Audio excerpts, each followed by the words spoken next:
Assalamualaikum warahmatullahi wabarakatuh. Salam sejahtera bagi kita semua. Jumpa lagi bersama Lubayday Channel. Masih tetap di saluran video-video dan channel tentang pendidikan. Kali ini saya akan menyampaikan materi tentang kunci dan jiwa kepemimpinan. Tapi sebelum disimak materinya, jangan lupa subscribe, like, komen, dan share Lubayday Channel. Disimak materinya ya. Kunci dan jiwa kepemimpinan mempunyai tujuan, yakni dapat memahami apa yang disebut pemimpin, dapat mengenal fungsi dan tugas kepemimpinan, serta gaya kepemimpinan. Persepsi tentang kunci dan jiwa kepemimpinan dalam setiap kelompok, grup, atau organisasi, kepemimpinan merupakan salah satu faktor yang penting. Kepemimpinan yang ada akan mempengaruhi kelompok di dalam mencapai tujuan. Cara seseorang memimpin dapat membawa kelompok atau organisasi tersebut ke arah keberhasilan atau ketidakberhasilan dalam mencapai tujuan yang telah ditetapkan. Pengertian pemimpin. Pemimpin adalah seorang yang dapat mempengaruhi kelompok yang dipimpinnya untuk mengarahkan usaha bersama guna mencapai sasaran atau tujuan yang telah ditentukan. Ketua adalah seseorang yang dituakan dalam kelompok untuk mewakili dan bertanggung jawab atas kelompoknya dalam mencapai tujuan yang telah ditetapkan. Sedangkan pengertian kepala adalah seorang yang mengepalai suatu kelompok atau unit untuk memimpin kelompok atau unit mencapai kerja atau mencapai tujuan.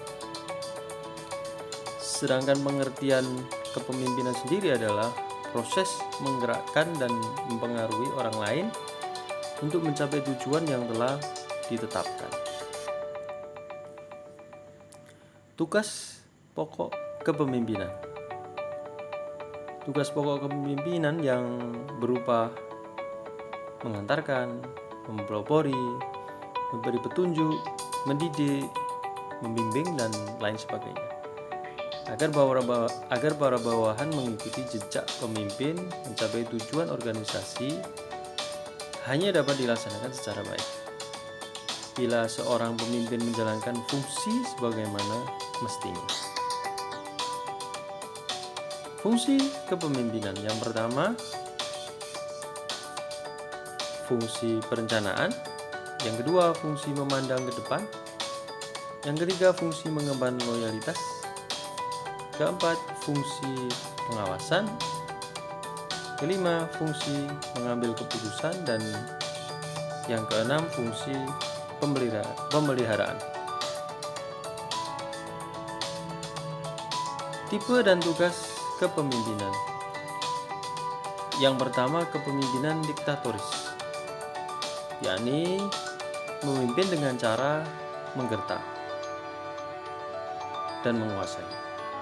Yang kedua, kepemimpinan autokrasi, yakni kepemimpinan yang pemusatan otoritas dan pengambilan keputusan pada pimpinan secara langsung. Yang ketiga, kepemimpinan demokratis, yakni kepemimpinan yang berdasarkan pada desentralisasi kekuasaan dan pengambilan keputusan. Yang keempat, kepemimpinan laissez-faire adalah kepemimpinan yang membiarkan kelompoknya menetapkan tujuan dan keputusan.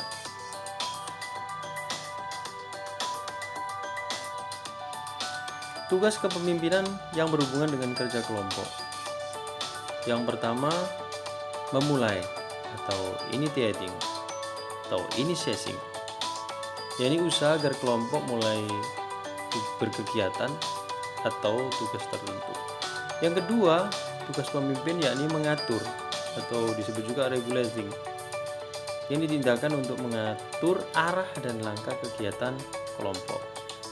Yang ketiga, tugas kepemimpinan yakni memberitahu atau sebagai informi, yakni kegiatan memberi informasi, data, fakta, dan pendapat kepada para anggota dan meminta mereka informasi, data, atau pendapat.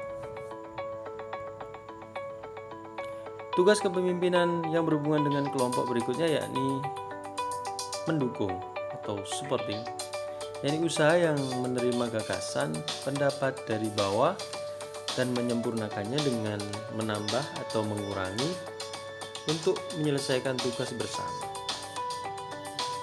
Yang kelima, tugas kepemimpinan yang berhubungan dengan kelompok yakni menilai atau evaluating, yakni tindakan untuk menguji gagasan yang muncul atau cara kerja yang diambil dengan menunjukkan konsekuensi dan untung rugi.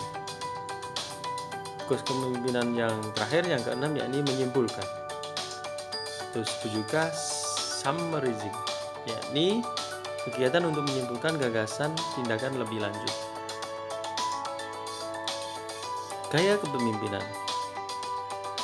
Yang pertama, kekompakan tinggi dan kerja rendah. Yang kedua, kerja tinggi dan kekompakan rendah. Yang ketiga, kerja tinggi dan kekompakan tinggi. Serta yang terakhir, gaya kepemimpinan yang keempat, kerja rendah dan kekompakan rendah. Ada 4 gaya kepemimpinan situasional yang dijabarkan oleh Dr. Paul Hersey. Yang pertama adalah tailing, yakni kondisi di mana pemimpin hanya memberikan instruksi yang jelas serta mengawasi pekerjaan langsung dari pengikut atau anggota. Model pemimpin yang tailing ini biasanya tidak melibatkan diri dalam proses mengerjakan tugas, sehingga hanya terjadi komunikasi satu arah. Yang kedua, selling, yakni gaya kepemimpinan ini lebih mengedepankan kolaborasi antara pemimpin dan pengikut atau anggotanya, sehingga tercipta komunikasi dua arah.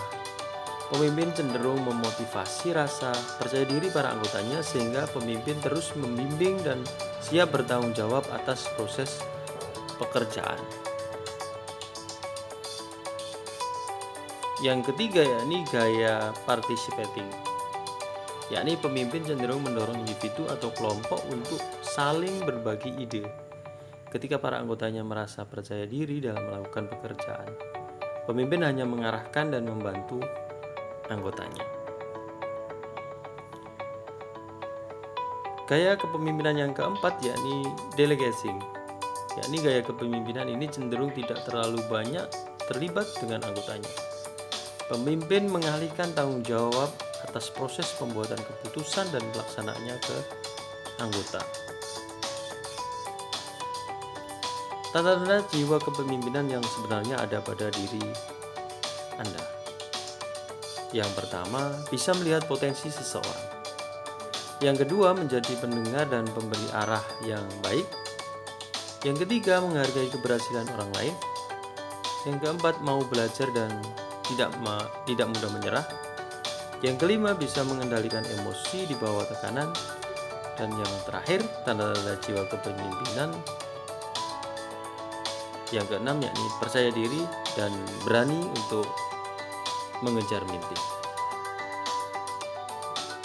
Terima kasih telah menyimak materi tentang kunci dan jiwa kepemimpinan. Jangan lupa subscribe, like, komen, dan share Luwede Channel. Ditunggu materi-materi berikutnya ya. Terima kasih, sampai jumpa. Dadah.